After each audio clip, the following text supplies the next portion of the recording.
അപ്പോൾ മൂന്നാർ ഗ്യാപ്പ് റോഡിലെ അപകട യാത്രയെക്കുറിച്ച് ഞാൻ പറഞ്ഞു. വാടകയ്ക്കെടുത്തൊരു കാറിൽ ഒരു യുവാവിൻ്റെ അഭ്യാസ പ്രകടനം നടന്നു. കാറിൻ്റെ ഡോറിലിരുന്ന് യാത്ര ചെയ്യുന്ന യുവാവിൻ്റെ ദൃശ്യങ്ങൾ പുറത്തായി. നമുക്ക് ആ ദൃശ്യങ്ങളൊന്ന് കാണാം.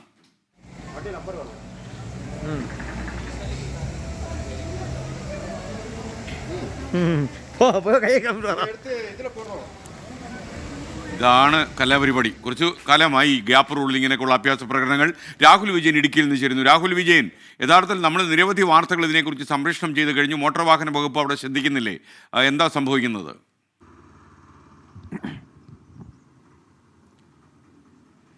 എസ്കെൻ, മോട്ടോർ വാഹന വകുപ്പിന്റെ പ്രത്യേക പരിശോധന ഉണ്ട് എന്നുള്ളതാണ് അവർ അവകാശപ്പെടുന്നത്. പക്ഷേ അതൊന്നും കാര്യക്ഷമമല്ല എന്നുള്ളതാണ് ഈ ദൃശ്യങ്ങൾ തന്നെ വ്യക്തമാക്കുകയും ചെയ്യുന്നത്.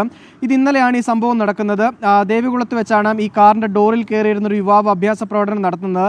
ഒരു കാറ് അത് ഡോറിന്റെ റോഡിന്റെ കുറുകെ ഇട്ടുകൊണ്ടുള്ള ഒരു റോഡിന് തടസ്സം സൃഷ്ടിക്കുന്ന തരത്തിലുള്ള രീതി കൂടി ഇവരുടെ ഭാഗത്തു നിന്നുണ്ടായി എന്നുള്ളതാണ് നമുക്ക് ദൃശ്യത്തിൽ നിന്ന് മനസ്സിലാക്കാൻ കഴിയുന്നത്. മാത്രമല്ല അവരിങ്ങനെ ആ കാറിന്റെ ഡോറിൽ കയറിയിരുന്ന് യാത്ര ചെയ്യുകയാണ്. മറ്റ് വാഹന യാത്രികർക്കും വലിയ തരത്തിലുള്ള അപകടം ഉണ്ടാകാനുള്ള സാധ്യത ഇതുവഴി ഉണ്ട് എന്നുള്ളതാണ് ഏറ്റവും പ്രധാനപ്പെട്ട കാര്യം. ഇതിൽ മോട്ടോർ വാഹന വകുപ്പിന് എന്ത് നടപടിയെടുക്കും എന്നുള്ളതാണ് കാത്തിരുന്ന് കാണുകയും ചെയ്യേണ്ടത്. ഇതിനു മുമ്പുള്ള പല സംഭവങ്ങളിലും മോട്ടോർ വാഹന വകുപ്പ് നടപടിയെടുത്തു എന്ന് പറയുമ്പോഴും ഇത്തരം സംഭവങ്ങൾ വീണ്ടും ആവർത്തിക്കുന്നത് എന്തുകൊണ്ട് എന്നുള്ളതാണ് ഏറ്റവും പ്രധാനപ്പെട്ട കാര്യം. ഇതിങ്ങനെ യാത്ര ചെയ്യുന്നവർക്ക് മാത്രമല്ല, എതിരെ വരുന്ന വാഹനങ്ങൾക്കും മറ്റ് കാൽനട യാത്രക്കാർക്ക് പോലും വലിയ തരത്തിലുള്ള ബുദ്ധിമുട്ടുണ്ടാക്കുന്നുണ്ട് എന്നുള്ളതാണ് ഒരു പ്രധാനപ്പെട്ട വസ്തുത. എസ്കെൻ,